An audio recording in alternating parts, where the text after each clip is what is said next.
A massive thank you to Lamado, D-Wall, Michael, Aurora and Andrew for subscribing to the channel. If you want to be featured in these clips, make sure you subscribe down below. Hello everyone and welcome back to a brand new video where today we return, yes, in 2023. This is the first video I'm doing of the new year and we're back of course with our F1 My Team career mode. You know, if you missed out on the last video from Austria, that was quite a weird one last year. Well, it went live this year. Things get very complicated very quickly. But I just quickly, as always, want to say a massive thank you to all of you for the insane and continued support. 96k, that's ticked off. Less than 4,000 subscribers to go now before we reach the big goal of 100k. Of course, didn't quite manage it last year, but we're certainly going to hopefully be there very soon. So yeah, I cannot thank you guys enough for the insane and continued support. 2023, we've got a lot of stuff planned, and I'm really hoping that you do enjoy it as well. But yeah, first of all, and most importantly though, My Team career mode. We've got a few more upgrades in the works, of course, at the moment.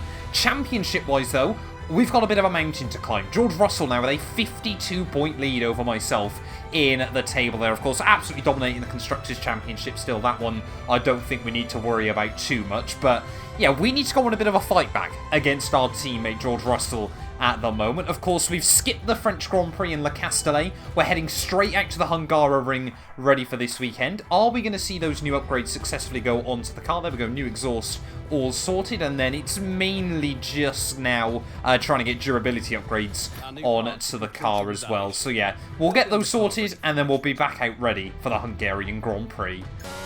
Well, of course, new upgrades on the car this weekend means we want to try and get out nice and early into free practice then here at the Hungaroring. But yeah, I mean, it's never been a track I particularly have got on well with, at least on the F1 franchise.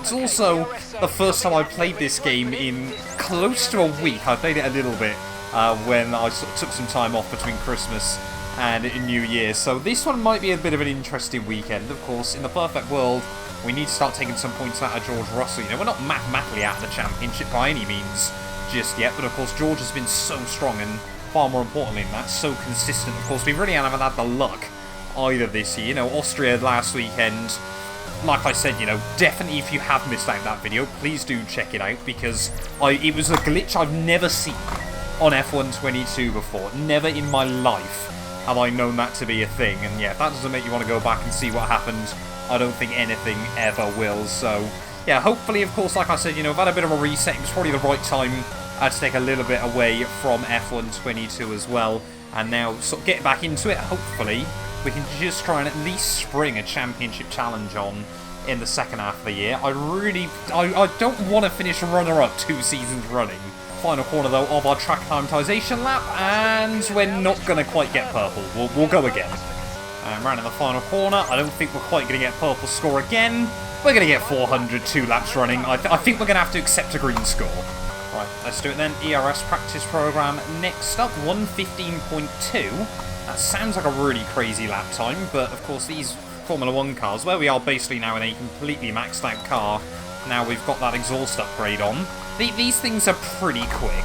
They might be pretty quick Formula 1 cars, but they're not quick enough just yet there. We're going to be a second away from the ERS program. That's not particularly reassuring.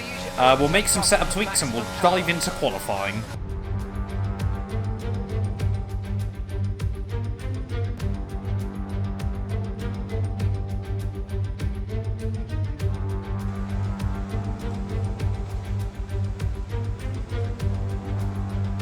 Well, diving back into qualifying then here from Hungary, and yeah, safe to say, Mr. Saturday, he might have had 1 weekend, or 2 weekends off in a row, sorry, in Austria and Silverstone. Yeah, he's come back to Hungary, and so far he's in an absolute league of his own. Of course, I've mentioned it before, the AI can be ridiculous over 1 lap, especially when the cars are getting heavily upgraded. So at very best, I think we're going to be P2 today. But even that, the likes of McLaren and Alpine are getting stronger and stronger with each and every weekend. And lines like that will not do me any favours either.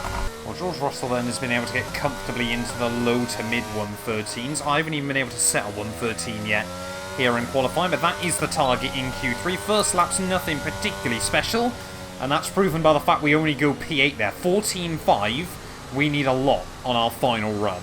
Well, I might have been hyping up George Russell, and then going into Q3, he's only been able to set a 14.1 as of now, so maybe the pressure is also on our teammate, currently sat in P4. But yeah, we need to really get a good sweat mode lap in here.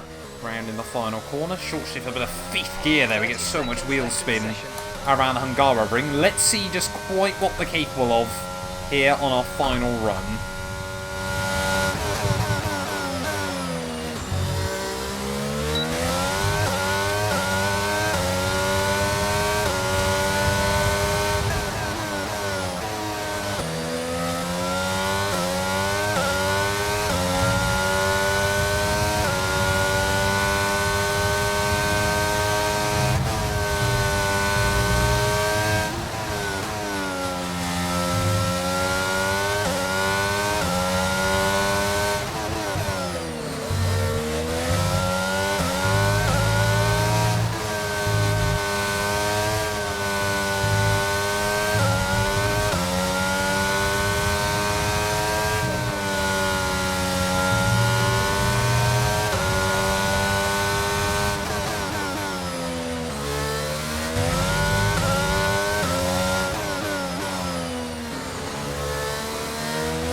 Again, not a perfect lap there in the final corner, ran very wide, but it is going to be P5, where alongside George Russell on the grid here for the Hungarian GP, but 4th and 5th was not what either of us would have wanted. Well, I don't think any of us were going to predict that going into qualifying, but it is the two-time, it is the Flying Finn, Valtteri Bottas, on the pole here at the Hungaroring. His teammate Zhou Guanyu makes it a McLaren front row lockout, but 4th and 5th for 212 Motorsport. I was lucky, just 2 thousandths quicker than Teo Porcher there at the end of qualifying. We've got to try and get this thing. We need to try and get past George quickly. Hopefully he won't be able to get through the rest of these cars. It's race day in Budapest as we get ready for another round of Formula One action. We're not expecting too many retirements at this circuit. There are plenty of current and former drivers with flawless finish rates here. In particular, Ralf Schumacher, who made it across the line in all 10 of his Hungarian Grand Prix starts. 14 corners then for our drivers to navigate at the 2.7-mile Hungaroring today. It's 6 lefts and 8 rights around a lap here, with average speeds in the region of 120 miles per hour. It's time to take a look at our starting grid for today's race. Good job yesterday from Valtteri Bottas. The Finn starts from pole position, and Guanyu Zhou completes the front row. Looking down the rest of the grid, we have Ocon, Russell, Mr. Monaco, and Teo Porcher, Perez, Leclerc, Norris, and Pierre Gasly, Tsunoda, Ricciardo, Nicholas Latifi, and Schwartzman, Daruvala, Ticktum, Mick Schumacher, and Felipe Drugovich, Albon, Magnussen, Oscar Piastri. They'll be starting further back after an earlier grid penalty, and Lance Stroll brings the grid to a close. With preparations almost complete, let's head down to the track. Right, well here we are then on the grid, ready for the Hungarian GP, round 13 of this crazy and unpredictable season here on F1 22. But yeah, got to make sure that we keep it clean and tidy early on. Like I said, you know, if we can try and get past George Russell, this is a big opportunity to finally start bringing the tables back in the other direction there. 41-42 wings, those meaning that we're probably not going to have much straight line speed in comparison to a lot of other cars, but we've just got to get on with it today. Try and move past those McLarens, and of course my arch nemesis. Would it... Oh, really, EA? Come on. Well, as I've mentioned before, of course, if we do get the clutch glitch, at least it gives us an opportunity to look at what other tyres different cars are running. And there seems to be quite a split strategy today between the softs and the mediums here, so maybe we're going to see some soft hards, or do we reckon with how good the tyre wear is on these cars that we could go from the from the mediums to the softs today? I don't really know for sure, we'll wait and see, but yeah, certainly it's one of the very few benefits of that constant glitch I get on F1 22. Well, as I mentioned, 4th and 5th was certainly not where George Russell and I wanted to be on the grid today. George had the pace, but once again in Q3 he's gone and bottled it, which is, yeah, becoming, well, quite a constant thing actually. 3 Grand Prix in a row now he's managed that, as we're going to try and line up on our grid marks. Them pretty much perfect there. on the grid and just waiting then on the Aston Martins and Alpha Tauris at the rear of the field to hopefully line up, and then it will be green flag racing here from the Hungaroring. Let's do this thing. Well, I mean, we're not going to get a good start, never do we anyway, but starting on the mediums against the softs, 5 red lights. And lights out, and away we go. They tried to combat it by going instantly into second, and you know what? That's probably been one of my better ones when we include the tyre disadvantage there, as we're going to try and look back to the inside of Teo Porcher in towards turn 1 there. Just slot, make sure we don't have to deal with those pesky Red Bulls too early on in the GP. But it looks like Zhou Guanyu as well is starting on the medium compound tyres, hence why Esteban Ocon is immediately muscled his way up into P2 there. Zhou Guanyu's not going to give up on it, and George Russell just has to wait in the wings there as Valtteri Bottas.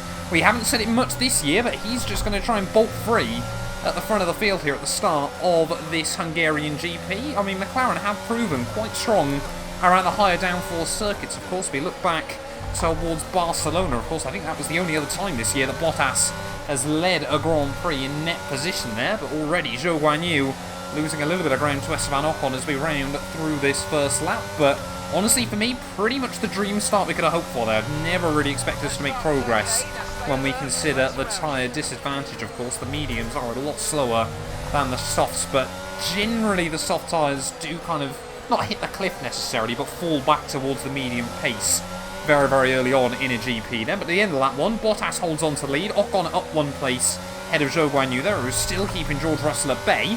We've got Sergio Perez now all over my gearbox as we start lap 2, but already a gap forming between, I think that's Oscar Piastri, I think, in the Alpha Tauri. He's pulling away from the Mercs. I think the question is, early on here, it's not whether we're quicker than George Russell, it's just whether we're quicker than Zhou Guanyu sitting in front of him. Of course, if George can find a way around the McLaren, then we might be in a bit more trouble early on in this GP, but even if we can just sit behind the Chinese driver and our teammate, probably not going to do us too much damage. Of course, we can hope that the race will come back to us in the long run, but that isn't stopping Sergio Perez and Teo Porcher still all over my gearbox. Here we go then, first time around, George Russell is going to be in the DRS then of Zhou Guanyu. Are we going to see our teammate instantly able to go on the offensive? Looks like we've got enough to hang on ahead of the cars behind us, and that's reassuring then. It always feels a little bit cynical not wanting your teammate to make overtakes in a GP, but of course, like I said, the Constructors' Championship, I don't want to speak too soon, but it's looking fairly like it's pretty sealed up, even though we're halfway through the championship. It's more of a case of a when rather than an if this year, but yeah, I mean, it's really just a case of we need to start taking points out of George, of course, just to remind you, steady on. Yeah, 52-point lead for George Russell heading into this weekend. 2 perfect weekends worth of advantage at just over the halfway stage of this campaign. So we need to really pull our finger out. And there goes George Russell then again, trying to apply a bit more pressure to Zhou Guanyu. He's able to stick with him really nicely into Sector 3 there, but just drops back as he heads out the final corner. Thinks about a move as, I'm just locking up behind him. Too busy worried about their battle rather than what I'm doing on the brakes, but that's good to see for us. Zhou Guanyu is going to put up a fight here as well. He's not just going to let George Russell go by. Of course, it's kind of like Fernando Alonso against Hamilton a couple of years ago. Of course, McLaren haven't won a Grand Prix yet this year.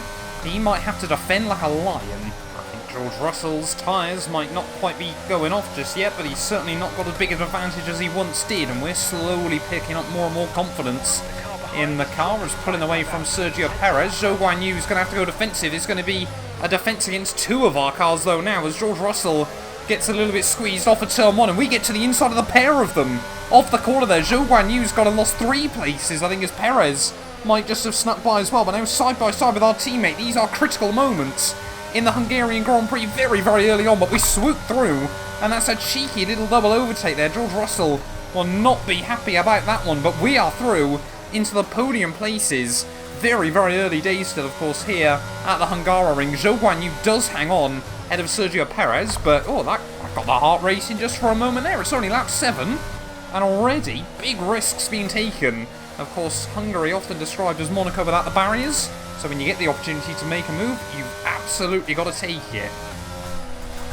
And try then not to immediately do that as well, as here comes George Russell. He did look to the inside, but thought better of it. George into the pits! Russell, you can't have picked up front wing damage. I never saw anything unless there was contact with Zhou Guanyu. But George Russell into the pit super early then in this Hungarian GP. Are they two-stopping him? Surely not. What has happened to George? I've just looked on a mini-map as well. His day might be about to go from bad to worse there as he's come right out in all of the back marker cars, and that is going to be a long train to try and get through. But I can only imagine then that he picked up front wing damage from that contact with Zhou Guanyu down towards turn 1. I didn't see any carbon fibre or anything flick up, but yeah, there was no contact between George and I, at least that I'm aware of. Now we're going to try and close up to Ocon. Here we go, Esteban Ocon peels into the pit lane at the end of lap 10. I was just about to say his tyres clearly falling off because he was losing a lot to both Valtteri Bottas and myself. So one less car that we'll have to overtake then. But the question still remains about how far will these mediums go.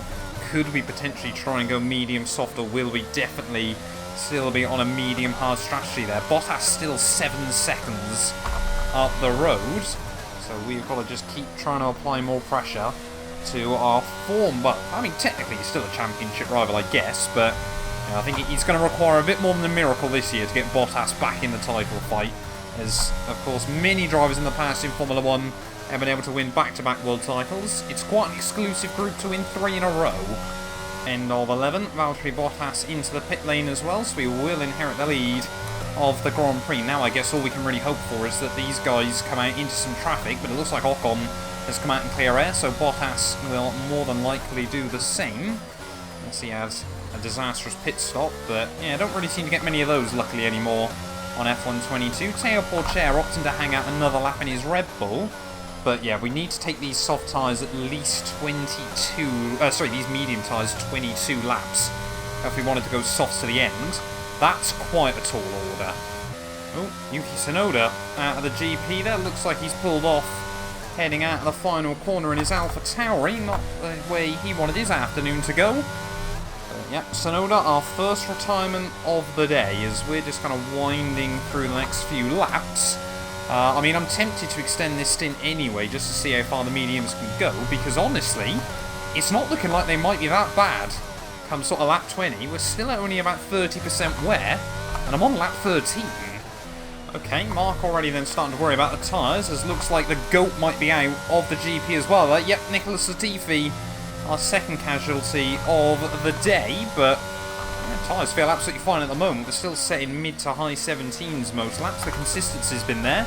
We haven't been pulling away from Zhou Guanyu particularly, but honestly, I wasn't really expecting to be pulling out masses ahead of him. McLaren really do seem to have a fast race car this weekend, all things considered, as maybe that's just the first sign of the tyres then starting to call it quits. Not seeing anyone else though peeling into the pit lane just yet, as we're pretty much now at the halfway stage. Yeah, we're going to stay out a few more. I think, to be honest, my mindset is at the moment, we're not going to beat Bottas if we go on a less risky strategy than him. We may as well try and hang out. Obviously, he's going to close up to Gasly and then probably not get away around him. So we're going to be 6-7 seconds less than a pit stop behind, with 12 laps or so on 2 stages of softer tyres. I basically, at this point, I'm kind of thinking we're 52 points back from George. I need as many points as possible every single weekend. We just kind of got to go for it, haven't we? Well, I had completely forgot then, of course, that Bottas will just move his way past all of those cars, but Bottas is on mediums as well. So, okay, they are trying then to one-stop softer mediums, I reckon. So we absolutely have to go for it the other way around. And if they're two-stopping, well, they're going to be in a world of hurt. But that is a real shock that the AI are going that aggressive on tyre strategies on F1 22. The other problem we've got as well, of course, is even if Bottas is two-stopping, he's basically going to be right on my gearbox within the next 5 laps or so. Of course, we're going to box before then. I'm probably going to come in at the end of 22. Oh, that's not a fun lock-up. Down at turn 1, that's going to throw away probably another half a second or so, but we're probably going to end up behind Porcher as well in this Grand Prix. I'm hoping we're still going to be out ahead of Zhou Guanyu. Of course, all these cars are just on, well, much fresher tyres than me, and of course a lot of them are on the same tyres as myself, so we're really hoping that we've got a big advantage in the dying stages of this Grand Prix. It is going to be probably one of those races where we don't know exactly where we stand until the final few laps, but I'm still just in awe at the amount of cars that are somehow trying to do a soft medium around the Hungaroring of all places. Oh, okay, so George Russell is on a 2-stop then. Okay, George is coming in. Maybe they are 2-stopping. This is such a bizarre race up to now. Surely they're not all 2-stopping. I can understand George because he get the box so early. But Bottas has got to be going to the flag. I mean, his tyres are going to be shot by the end, but he's got to be. Right, into the pits then will come at the end of lap 22. Just make sure that we push on pit entrance, because you never know. I mean, it's horrible saying that, because of course if I do something stupid then I'll look like an absolute mug, but we don't know where we're going to be in terms of battling right towards the end of this GP. Like I said, I think we're going to come out around Teo Porcher. As long as I'm ahead of Zhou Guanyu still, that is probably quite a big priority late on in the day. But yeah, this is such a weird race up to now. Come on, get the tyres on nice and quick. 2.5 second stop is pretty slow going. But luckily, yeah, we are going to re-emerge then where I expected. We're definitely not stopping again though. 13 more laps to go here at the Hungaroring. That is certainly doable on the soft tyres. We can get back up to at the very least P3. But maybe, just maybe, Bottas has done enough this afternoon that he might be untouchable. George Russell then, 1:15.9, new fastest lap of the day. That's what we've got to try and chase then. It could be a battle between us two, as we both try and go on a bit of a charge. George Russell's got plenty of clean air though. I do not. We've got to try and get around Porcher and Perez.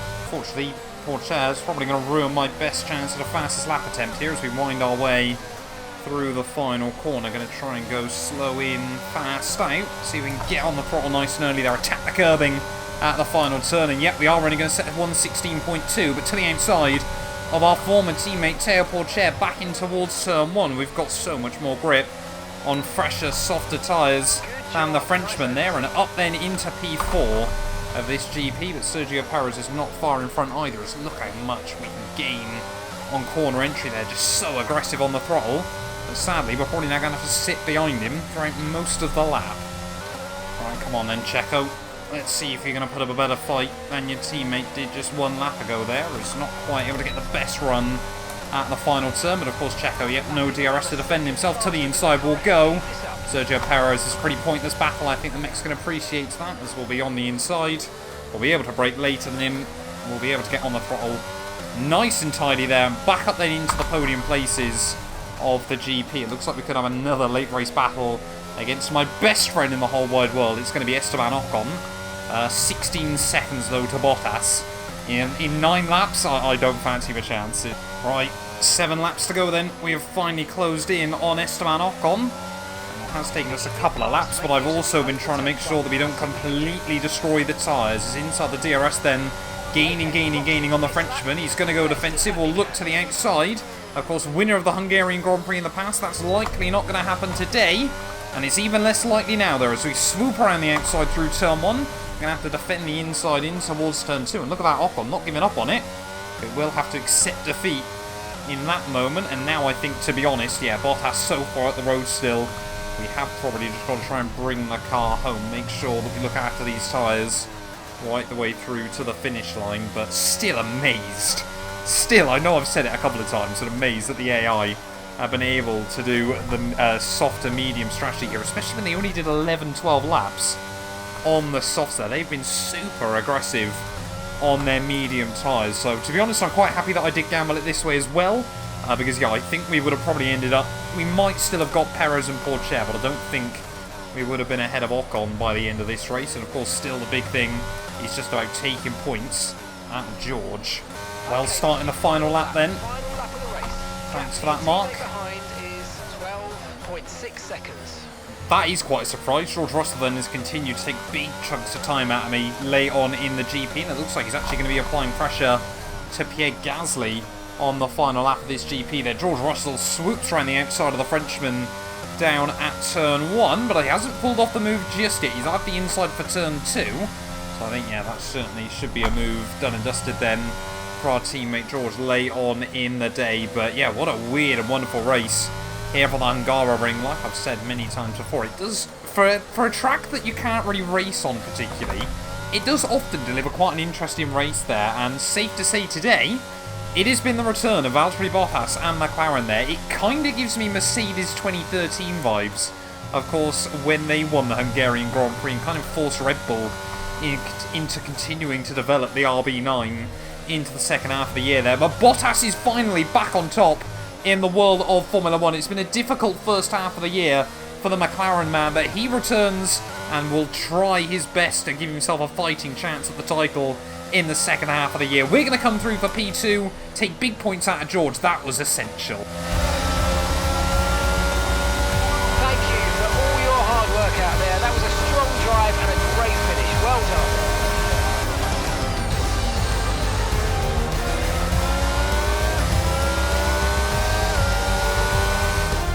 There'll be smiles at the factory after that one. A great race and a real team performance to take victory here in Hungary.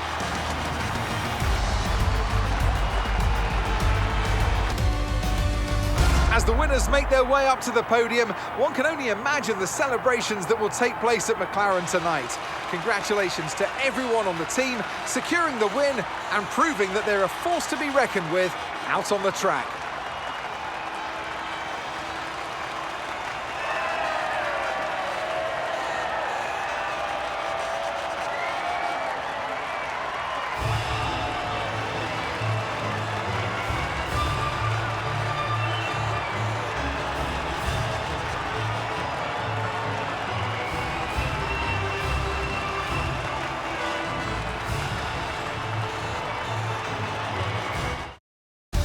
So let's review the updated driver standings. Well, not the result our points leader would have wanted, but it certainly makes things interesting going forward. So then, Natalie Pinkham, who would you rank as your driver of the day? Daniel Ticktum gets my vote today. It's time to see how things are shaping up in the Constructors' Championship. Well, what an end to another fantastic weekend of racing. Thanks to everyone who joined us, and we'll see you for the next one. Well, there we are then, the end of the Hungarian Grand Prix, and Valtteri Bottas back on top here in the F1 My Team Series. We come through for P2, so a solid 15 points taken out of George Russell. The gap should be down to 37, as long as my maths hasn't failed me there. Esteban Ocon P3 ahead of both Red Bulls, Zhou Guanyu, Norris, Charles Leclerc, and yep, George did get past Pierre on the final lap of the Grand Prix there. Daniel Ricciardo unable to score a point in his Ferrari, but look at Alfa Romeo as well, suddenly making big progress as they will hopefully score some points in the second half of the campaign. But it does mean championship-wise, yep, my maths hasn't failed me this time around. 37 now the gap between ourselves and George. Lando Norris back up to P3 after, well, of course, the win last weekend there. He's been a bit quiet here at Hungary, but 4 points separate third through fifth there. So, I mean, there's only, what, 15 points between both Alpine, Charles Leclerc, and both Red Bulls. So yeah, the battle for best of the rest certainly lives on into the second half of the season. You know, maybe even Bottas, he might be able to get close to them as he leapfrogs his way into 8th place overall as well. Their count back now means Drogovic and Daruvula are ahead of Albon and Ticktum. Mick Schumacher ahead of Lance Stroll as well. Constructors-wise, though, Haas jumped Williams on count back, so I guess that's obviously very important in their little ongoing battle as well. Their Alpine continue just to pull away from Red Bull, but could McLaren close up to Ferrari by the end of the season? Thank you all so much for watching this video. If you have enjoyed, please do make sure to leave a like, get yourself subscribed as well, and we will be back very soon when Formula 1 returns to the Belgian Grand Prix. You guys do not want to miss that. None of these videos would be possible without the help of our channel members, so a massive thank you to all of the names you see on your screens currently for helping support the channel. You can join them by clicking the join button down below, and yeah, thank you once again to everyone that continues all the insane support on my work.